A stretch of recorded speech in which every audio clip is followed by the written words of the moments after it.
We have two distinguished members of the Calhoun County Sheriff's Department. Undersheriff Tim Hurtt is with us. Good morning, Tim. Nice to see you. Good morning. Good to see you again. And Durk Dunham is with us from the Office of Emergency Management and Homeland Security. Good morning, Durk. Good morning, Tim. Good to see you again, Thanks for having us. Well, there are a few different reasons to have you guys in, you know, with the 9/11 anniversary yesterday. A lot of celebration. I wouldn't call it celebrations, but a lot of remembrances. A lot of TV shows too. Yeah. Some that I'd seen before and some that I had not seen before. Boy, it is just unbelievable, the turn of events that happened that day. And I'm sure that you guys, you know, I don't have to tell you that because that's your job to protect citizens of this county, and you're always looking at these types of disasters to see what you can learn from them. Yeah, I think the encouraging thing from yesterday's events through the media and otherwise were really important for the younger generation. The three of us remember when it happened. We remember where we were at and who told us and all that, but there's a whole generation that really does not know what September 11th means and what actually happened that day. So we said yesterday that college freshmen, 17-year-olds, yes, they weren't there. And if they were, they don't remember. Exactly. Yeah. Hard to believe that it's been that long. And that's one of the reasons that I like to use never forget. Yeah. I hope I don't jinx this, but you know, we've done a pretty good job since then. Have we been lucky, or have we been vigilant? Have we just done a better job? Because we haven't had another real attack. I mean, we've had a few shootings and things like that. Yeah. Well, I'm sure Tim would want to address this. I think we've gotten better. There's no question about it. U.S. Department of Homeland Security created a lot of intensive efforts after that, and there's so much that we don't see, of course, and you know, from a law enforcement standpoint, you know, that is sensitive information that isn't put out in the media every day. But you know, it is a lot of hard work. It's a lot of intelligence. It's a lot of coordination of agencies, and Tim's been involved in that longer than I have. Has that helped us, Tim? I mean, the tragedy, has that gotten agencies to work better together? Has there been a movement for that? I know we have that here in our county, especially with a new building. I do. You know, they always said that the greatest lessons come from loss, and we lost quite a bit that day. Us sitting in this room, we know exactly where we were and what happened, just like we did when President Kennedy was shot. Yeah. We are of that generation. And so what happens in law enforcement, we do a good job. The men and women do a great job. Sometimes we have to take, you know, 2 little fish and 5 loaves of bread and come up with the best results we can. But for the most part, we make every attempt to stay on top of things. But September 11th taught us some things because we dealt with a different type of incident. We dealt with terrorism. You know, we deal with issues in our community that are domestic. We deal with your common assaults, domestic violence, shootings, murders, things like that. But we never really dealt with terrorism on a large scale in this country. And so it opened our eyes, and it made us deal with the issue of this is now a reality, and we have to plan ahead. And of course, when you guys plan here at the Calhoun County level, you have to be mindful that we have federal agencies. We have federal presence here in our community. Nico, our news director, commented yesterday he was like 6 years old in elementary school. His father was in the military, and in fact, I think maybe with some knowledge of what was going on, and basically called and said, you know, listen, get the kids out of school right now, because we were worried about the federal center and the Air Guard base. Yes. Yeah. Well, there are a lot of things that happened nationally as a result of that day that not only were, I don't want to say invented at the time when it happened, but a lot of it was new ground, as the Undersheriff said, that had never been plowed before. And so some of it was shooting from the hip, but a large majority was you know, how do we look at this from not only a macro scale from a national standpoint, but from also a micro scale? How is it affecting the individual communities, and how are they handling it? Yeah. Boy, September is National Preparedness Month. Yes. And it's also hurricane season. Yeah. Man, aren't you glad you don't have to deal with that here? Yeah. Wow. It's we're talking about a Category 4 storm that's probably going to hit sometime midday tomorrow. That was the last time I checked. We're looking at the possibility for, and this is, of course, South Carolina, North Carolina, the possibility of 30 inches of rain. That is incredible, over 2 feet. And it has started days ago, evacuation of that area, expecting 1 million plus people to literally leave and evacuate, which would absolutely be standard procedure and required to be able to get through that kind of an event. Yeah, there was a guy called the overnight talk show from down there this morning.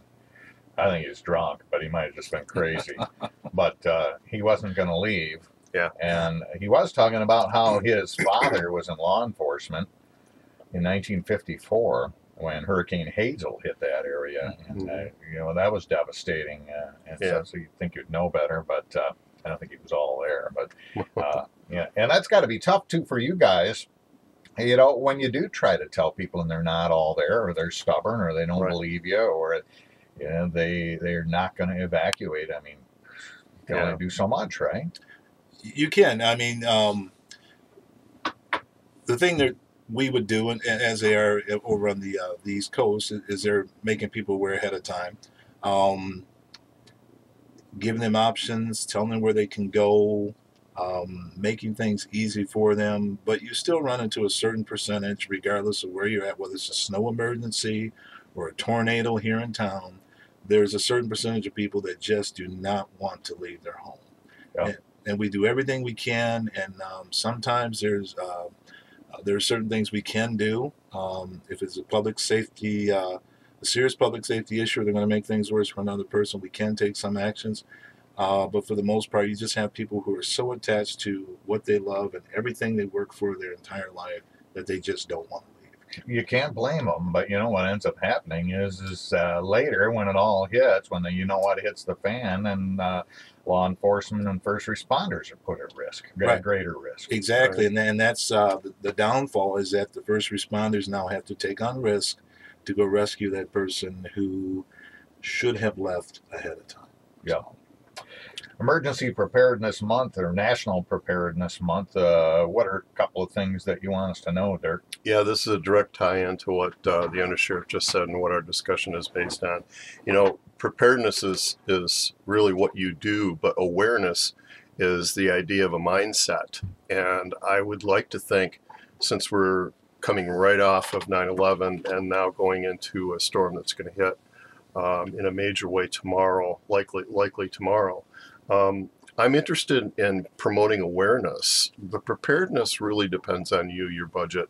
Maybe you can afford flashlights, and maybe you can afford things like that, but bottled water, food supply for 72 days, the list goes on, and you can certainly get details, not this morning from us in a few minutes, but if you go to ready.gov, you'll find a lot of great information from FEMA, U.S. Department of Homeland Security, if you want to really drill down and spend some time in preparation. But back to the awareness part, there are a lot of people that are going to, we talked about staying, or a few people that will stay, haven't drilled down to how it's actually going to affect them. They think, I can survive the water.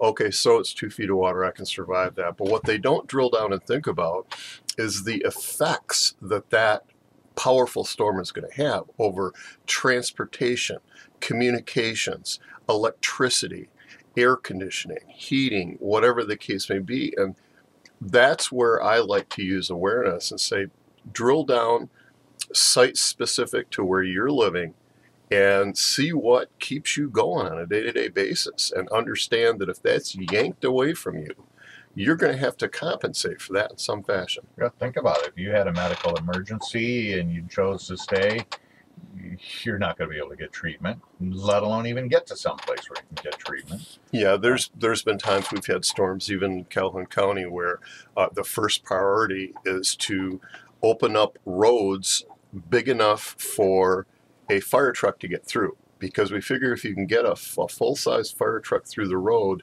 then all of our first responders can get in ambulances, police cars, that kind of thing.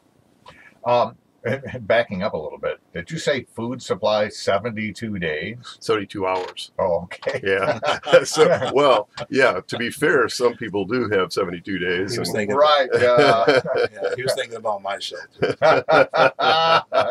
Yeah, me too. Yeah, give me about a week. What's this cool booklet you have, the Emergency Preparedness Guide? Oh, for years and years, this guide has been put out in one form or another, and I'll leave a couple with you here. But this really is kind of and I have them in the Emergency Management Division at the Sheriff's Office. This is available online, and the best thing about this preparedness guide, it talks about all different types of storms, tornadoes, whatever, your pets, things like that. But on the back of this booklet, it gives some of the main numbers, phone numbers, or excuse me, I should say web addresses that you can go for to really drill down on this. American Red Cross is on here, the Humane Society is on here, EPA, National Weather Service. All of these websites are available online if you Google, and I would start off with the FEMA website, fema.gov or ready.gov. Yeah, just little things like I opened it up to the middle here. If exposed to chemicals, like let's say you get a terrible caustic chemical all over your shirt, cut that thing off, because if you try to pull it over your head, you might get it in your eyes. Excellent point. Yeah, so little things that you guys know, but Yes. we don't think about as laymen on the street. So where can we get one of these little booklets? Well, they're available in the the Sheriff's Administration, and that's going to be on the main floor past the security entrance at the Justice Complex. I will have some available there at the front desk, but a reminder, to get these, you would have to certainly go through our security procedures to get in the building, and Leave your switchblade at home. leave your weapons and cell phone in the car, and Sheriff Admin will have some in the lobby area.